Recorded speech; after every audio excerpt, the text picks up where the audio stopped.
Assalamualaikum warahmatullahi wabarakatuh. Kembali lagi bersama kami dalam forum kajian ekonomi Islam Universitas Mataram. Kali ini akan membahas mengenai pasar modal syariah.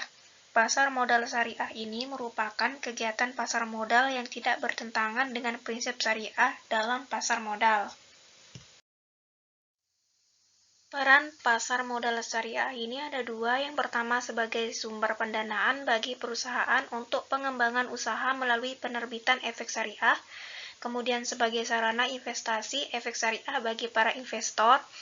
Pasar modal syariah ini bersifat universal, artinya dapat dimanfaatkan oleh siapapun tanpa melihat latar belakang seperti suku, agama, dan ras tertentu.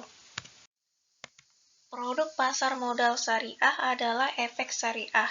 Efek syariah merupakan efek yang tidak bertentangan dengan prinsip syariah di dalam pasar modal.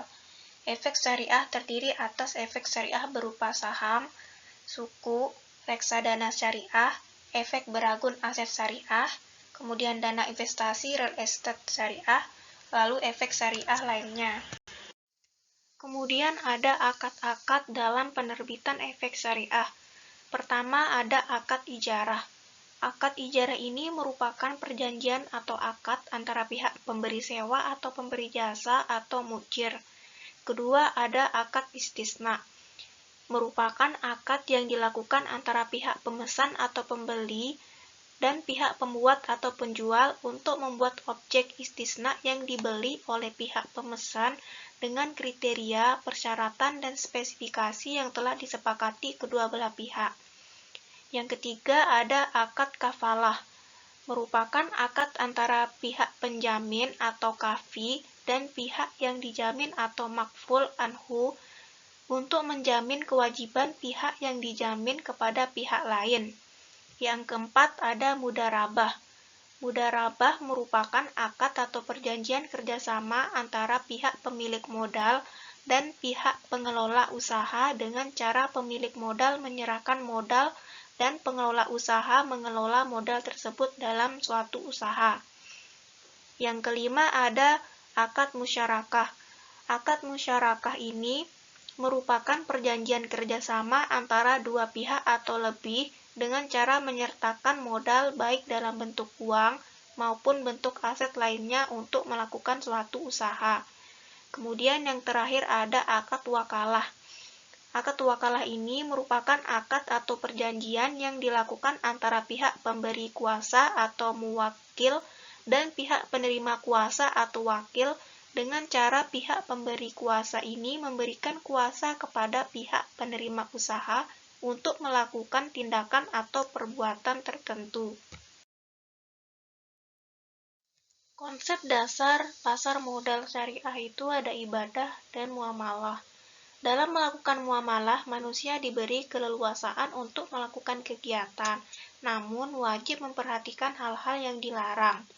Kegiatan pasar modal tersebut dalam kelompok muamalah sehingga transaksi dalam pasar modal diperbolehkan sepanjang tidak ada larangan menurut syariah. Kegiatan muamalah yang dilarang adalah kegiatan spekulasi dan manipulasi yang di dalamnya mengandung unsur seperti gharor, riba, maisir, riswah, maksiat, dan kezaliman. Kegiatan yang dilarang dalam pasar modal syariah ada 8. Yang pertama, tadlis. Tindakan menyembunyikan kecacatan objek akad yang dilakukan penjual untuk mengelabui pembeli supaya objek terlihat dalam keadaan baik. Kemudian yang kedua ada takrir. Merupakan upaya mempengaruhi orang lain dengan ucapan atau tindakan yang mengandung kebohongan. Perbuatan ini biasanya dilakukan agar orang lain terdorong untuk melakukan transaksi. Kemudian yang ketiga ada tanajusi atau najsi. Merupakan tindakan menawar barang dengan harga lebih tinggi oleh pihak yang tidak memiliki tujuan untuk membelinya. Yang keempat ada ihtikar. Merupakan suatu barang yang sangat diperlukan masyarakat pada saat harga mahal dan menimbunnya. Kemudian akan dijual lagi saat harga menjadi lebih mahal. Yang kelima ada bisisi. Merupakan salah satu bentuk tadlis yaitu penjual menjelaskan keunggulan barang yang dijual tapi menyembunyikan kecacatan barang tersebut. Yang keenam ada gab. merupakan ketidakseimbangan antara dua barang yang dipertukarkan dalam suatu akad baik dari kualitas maupun kuantitasnya. Yang ketujuh ada bai al-ma'dum, merupakan penjualan atas barang atau efek syariah yang belum dimiliki atau melakukan short selling. Kemudian yang terakhir ada riba, merupakan tambahan yang diberikan dalam pertukaran barang ribawi, dan tambahan yang diberikan atas pokok utang dengan imbalan penangguhan pembayaran secara mutlak. Terakhir, layanan pasar modal syariah. Yang pertama, ahli syariah pasar modal. Ahli syariah pasar modal atau ASPM adalah pihak yang bertindak sebagai penasihat dan atau pengawas terkait dengan aspek syariah dalam kegiatan usaha perusahaan, termasuk dalam memberikan opini kesesuaian terhadap prinsip syariah atas produk atau jasa syariah yang ada dalam pasar modal. Kemudian yang kedua ada pihak penerbit daftar efek syariah.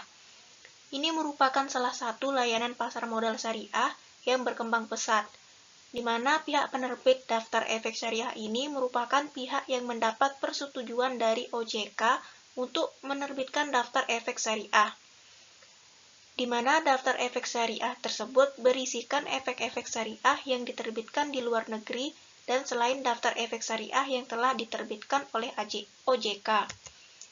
Yang ketiga ada sistem online trading syariah, atau biasa disebut dengan SOTS, merupakan sistem yang disiapkan oleh perusahaan efek anggota bursa untuk yang digunakan oleh investor untuk bertransaksi pada saham-saham yang masuk dalam daftar efek syariah dengan menggunakan sistem transaksi berbasis online. Kemudian layanan pasar modal syariah yang terakhir itu adalah manajer investasi yang mengelola reksadana syariah.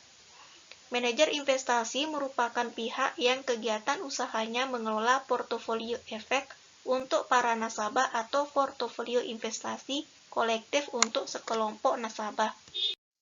Sekian pembahasan materi mengenai pasar modal syariah. Lebih dan kurangnya saya mohon maaf, semoga bisa bermanfaat bagi kita semua. Wassalamualaikum warahmatullahi wabarakatuh.